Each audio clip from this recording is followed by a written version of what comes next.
Good morning. আমি বিশ্বজিৎ, মাই voice channel থেকে আপনাদের স্বাগতম। মির্জা ফখরুল ইসলাম, বিএনপির মহাসচিব, তিনি কিন্তু কালকে একটি বক্তব্য রেখেছেন যে এই অন্তর্বর্তী সরকারের মেয়াদ যত বেশি হবে তত কিন্তু সমস্যা বাড়বে। তিনি বলতে চেয়েছেন যে 100 দিনের যে পূর্তি উপলক্ষে ডক্টর মোহাম্মদ ইউনূস প্রধান উপদেষ্টা যে বক্তব্য রেখেছেন জাতির উদ্দেশ্যে, তাতে তিনি খানিক মর্মাহত, কেননা তিনি কোনো নির্বাচনের রোডম্যাপ দেননি।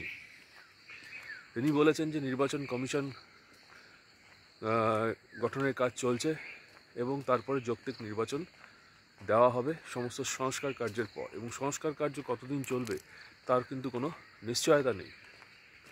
এখন প্রশ্ন হচ্ছে, বিএনপি বারংবার, তারেক রহমানও বলেছেন যে এই সরকারের অদক্ষতা, যে সরকার চালানোর পক্ষে জন্য যে অদক্ষতা, সেটা কিন্তু জনগণ ভালোভাবে নেবে না। এবং এই মির্জা ফখরুল ইসলাম কিন্তু বা বিএনপির পক্ষ থেকে কিন্তু বারবার বিভিন্ন স্টেটমেন্ট দেওয়া হচ্ছিল যে নির্বাচন যত দ্রুত সম্ভব, নির্বাচনী রোডম্যাপ কিন্তু সংস্কারের পরে, এবং যথাযথ সংস্কারের একটা কর্মসূচি নেওয়া প্রয়োজন, এবং যথাযথ নির্বাচনের একটা রোডম্যাপ কিন্তু দিতে হবে। কিন্তু এটি কেন তারা বারংবার বলছে? কেন বিএনপি বুঝতে পেরেছে সময় যত যাচ্ছে তত কিন্তু তাদের হাত থেকে কিন্তু খেলা সরে যাচ্ছে। অর্থাৎ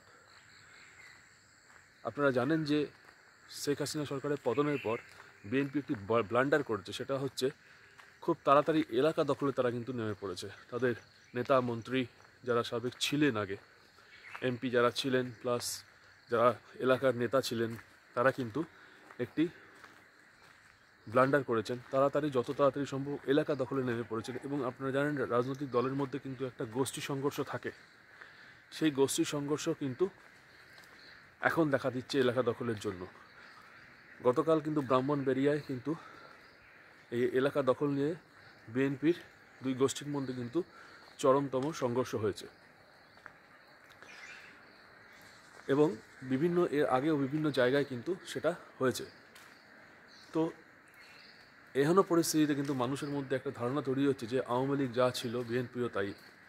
তারাও এরকম চাঁদাবাজি, জুলুমবাজি, সিন্ডিকেটবাজি, এলাকা দখল এইসব করতো, এবং এরাও ঠিক সেই একই রকম পন্থা অবলম্বন করছে। তো মানুষের মনের মধ্যে কিন্তু একটি ভুল ধারণা কিন্তু তৈরি হচ্ছে। দ্বিতীয়ত,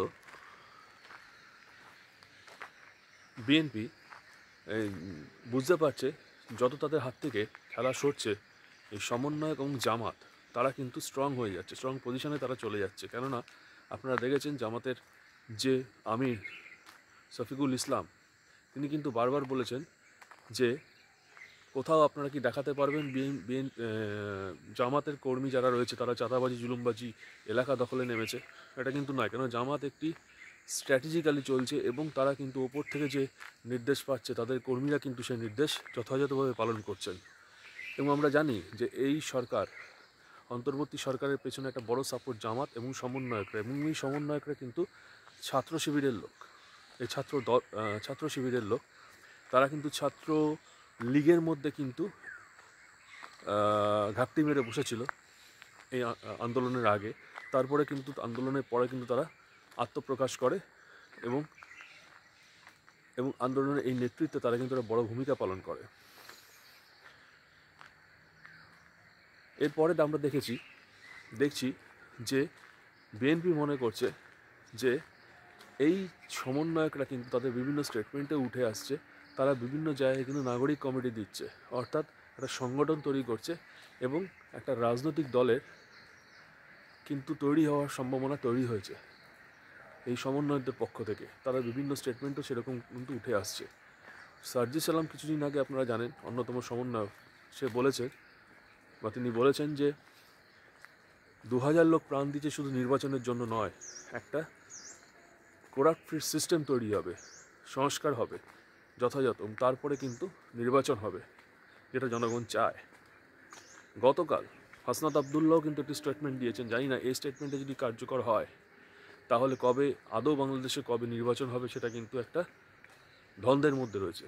তিনি বলেছেন যে 2000-এর উপর মৃত্যু শহীদদের হয়েছে এবং 19,000 20,000 প্রায় আহত। এই প্রত্যেকটা বিচার যতদিন না যথাযথভাবে হচ্ছে ততদিন কিন্তু নির্বাচন হবে না, এটা তাদের শর্ত। অর্থাৎ আপনারা জানেন এই 2000 মৃত্যু প্লাস 19,000 20,000 আহত যারা রয়েছে, এদের যদি মামলা যেগুলো দায়ের হয়েছে এর এগেনস্টে প্রায় কয়েক লক্ষ মামলা, তার মধ্যে অনেকগুলো ভুয়োও রয়েছে। এবং আমরা দেখেছি শেখ হাসিনার বিরুদ্ধে এমনও মামলা দেওয়া হয়েছে যে ব্যক্তি মৃত নয় তাকে মৃত সাজিয়ে কিন্তু শেখ হাসিনার বিরুদ্ধে এবং তাদের নেতাকর্মীদের বিরুদ্ধে কিন্তু মামলা দেওয়া হয়েছে। কিছুদিন আগে কিন্তু এটা একটা এক্সপোজ হয়েছে এরকম একটা ঘটনা। তো সেই রকম কয়েক লক্ষাধিক মামলা আছে, কোনটি ভুয়ো কোনটি সঠিক সেগুলো বিচার বিশ্লেষণ করে যেগুলো সঠিক সেগুলোর যথাযথ প্রমাণ সাবমিট করে কোর্টে যথাযথ বিচার করা, এটা কিন্তু 1-2 দিনের কাজ নয়, 10-12 বছরের একটা বা তারও বেশি সময় ধরে একটা কিন্তু প্রসেসিং চলবে। তো তারপরে নির্বাচন দেওয়ার একটা নির্বাচন দেওয়ার একটা পরিস্থিতি তৈরি হতে পারে। তো এরকম স্টেটমেন্ট যখন উঠে আসছে সমন্বয়কদের তরফ থেকে, এবং এটা করছে কিন্তু জামাত পেছন থেকে, তারা চাইছে যত সময় যাবে বিএনপি কর্মীদের মধ্যে তত বিশৃঙ্খলতা বাড়বে এবং মানুষের মধ্যে একটা ধারণা অলরেডি তৈরি হচ্ছে এবং আরও তৈরি হবে যে বিএনপি এবং আওয়ামী লীগ এক। অর্থাৎ এতদিন জামাতকে আমরা ক্ষমতায় আনিনি, একবার জামাতকে দিয়ে দেখি, একটা স্ট্রং ম্যান্ডেট নিয়ে কিন্তু জামাতের ক্ষমতায় আসার একটা প্রবণতা তৈরি হতে পারে। বা যদি সমন্বয়করা নতুন দল করে, সেক্ষেত্রে মানুষের হাতে একটা অপশান আসবে এবং যদি সমন্বয়ক যে দল তৈরি করবে তারা যদি ম্যান্ডেট নিয়ে ক্ষমতায় আসে, তাহলে কিন্তু জামাত তাদের সাপোর্ট দিয়ে দেবে। এরকম একটা সম্ভাবনা তৈরি হওয়ার সম্ভাবনা রয়েছে। তো বিএনপি কিন্তু এগুলো ভয় পাচ্ছে, তাই জন্য তারেক রহমান আমরা দেখছি ভার্চুয়ালি যে স্টেটমেন্টগুলো রাখছেন বা তিনি যে সংস্কারের কথা বলছেন 31 দফা, তার মধ্যে অনেক কিছু ইউনিক। দুবারের বেশি কিন্তু প্রধানমন্ত্রী হওয়া যাবে না, আরও তিনি বিভিন্ন রকম কিন্তু যৌক্তিক কিছু পরামর্শ বা যৌক্তিক কিছু তাদের যে 31 দফা দাবি বা সংস্কারের দাবি, সেগুলো কিন্তু তিনি রেখেছেন, যেগুলো তারা ক্ষমতায় আসলে করবে। কিন্তু জামাতের পক্ষ থেকে এবং জামাতের ইসলামিক সংগঠন যেগুলো রয়েছে, আরও ইসলামিক দল যারা জামাতের সঙ্গে রয়েছে, তারা কিন্তু একটা প্রশ্ন তুলে দিয়েছে, এর কি গ্যারান্টি আছে যে বিএনপি এগুলো পালন করবে? অর্থাৎ তারা বলতে চাইছে যে, বা তারা একটা পার্সপেক্টিভ বিল্ড আপ করতে চাইছে যে 31 দফা সংস্কারের দাবি তারা দিল, কতটা তারা সেগুলো যুক্তিযুক্তভাবে পালন হবে সেটার কিন্তু একটা সন্দেহ তৈরি অবকাশ রয়েছে। জনমানুষে কিন্তু এটা একটা পার্সপেক্টিভ জামাত থেকে কিন্তু বিল্ড আপ করার চেষ্টা হচ্ছে। এখন যে প্রতিবেদনটি বেরিয়েছে সেখানে কিন্তু মির্জা ফখরুল ইসলাম বলেছেন, নির্বাচন দিলেই অর্ধেক সমস্যার সমাধান হয়ে যায় বলে মন্তব্য করেছেন বিএনপি মহাসচিব মির্জা ফখরুল ইসলাম আলমগীর। তিনি বলেছেন, দ্রুত নির্বাচন জাতির জন্য জরুরি, কারণ এই ধরনের সরকার যতদিন বেশি ক্ষমতায় থাকবে তত বেশি সমস্যা তৈরি হবে। সোমবার দুপুরে জাতীয় প্রেস ক্লাব অডিটোরিয়ামে মাওলানা আব্দুল হামিদ খান ভাসানীর 48তম মৃত্যুবার্ষিকী উপলক্ষে আয়োজিত আলোচনা সভায় প্রধান অতিথির বক্তব্যে তিনি একথা বলেন। আলোচনা সভার আয়োজন করে বিএনপির মাওলানা ভাসানী মৃত্যুবার্ষিকী পালন জাতীয় কমিটি। ফখরুল বলেন, এটা তো নির্বাচিত সরকার নয়, বিএনপির ক্ষমতায় যাক না যাক সেটা ইম্যাটেরিয়াল। যারা বাংলাদেশের ক্ষতি করতে চাচ্ছে, স্থিতিশীলতা নষ্ট করতে চাচ্ছে, সংঘাতের মধ্যে যারা জড়িয়ে দিতে চাইছে, তারা পিছিয়ে যেতে বাধ্য হবে, কারণ তখন সরকারের ভিতরে জনসমর্থন থাকবে। মির্জা ফখরুল বলেন, আমরা মনে করি যৌক্তিক সময়ে সংস্কার শেষ করে নির্বাচন দিতে হবে, আর তা না হলে অন্তর্বর্তী সরকার ক্ষমতায় থেকে যেতে চায় এমন একটা ভ্রান্ত ধারণা তৈরি হবে। অর্থাৎ যতদিন তারা অন্তর্বর্তী সরকার লেট করবে, তত জনমানুষে একটা ধারণা তৈরি হবে এই সরকার নির্বাচন দিতে চায় না এবং ক্ষমতায় থাকার জন্য এই সরকার এসছে।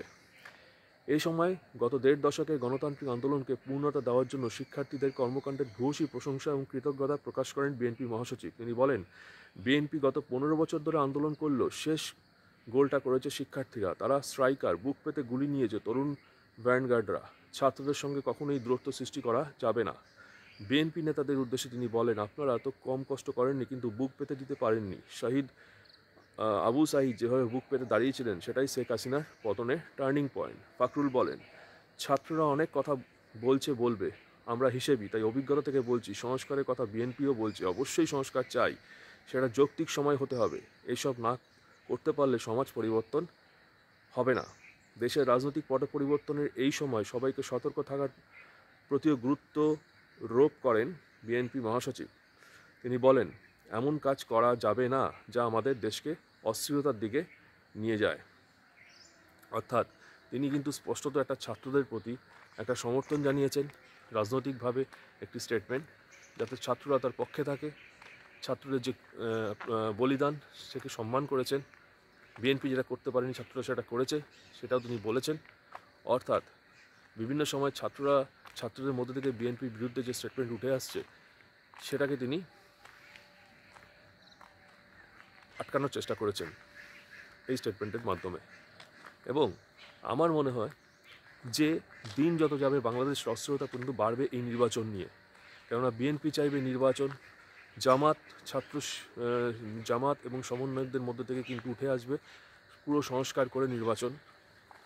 এই একটা ভিন্ন মেরুতে যে অবস্থান, সেটা নিয়ে কিন্তু একটা সংঘর্ষের পরিস্থিতি কিন্তু যেতে পারে এবং ভয়াবহ অবস্থার সৃষ্টি হতে পারে।